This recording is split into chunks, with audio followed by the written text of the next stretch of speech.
Vend grumbullimi mbeturinave që hidhen nga bashkitë Bulqize Klos mbi fshatin Plani Bardh po shkakton një ndotje të madhe mjedisore. Ndonse marrëveshja mes dy bashkive ka qenë që ato të mbuloheshin, kjo nuk ka ndodhur. Vend depozitimi në vendin e quajtur Antenat është kthyer në fushë të hapur mbetjesh, pasi nuk trajtohen nga asnjëra prej bashkive. Para se të krijojë ky vend depozitim të dy bashkitë po një marrëveshje ku Bashkia e Klosit do të ofronte hapësirën për hedhjen e mbetjeve, ndërsa Bashkia e Bulqizës do të bënte trajtimin e tyre duke e mbuluar.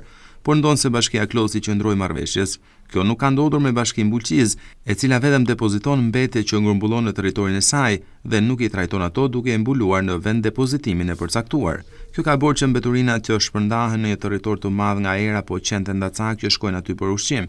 Banorët e fshatit Plani Bardh kanë ngritur vazhdimisht qetësimin se prania e mbetjeve mbi fshat po bëhet kërcënuese për jetesën, pasi jo vetëm dot pjesën sipërfaqësore të tokave të fshatit, por edhe ujin e pishëm të tij i cili merret aty pranë. Në këto kushte, banorët e Planit të Bardh kërkojnë që të bëhet menjëherë zhvendosja e mbeturinave prej aty.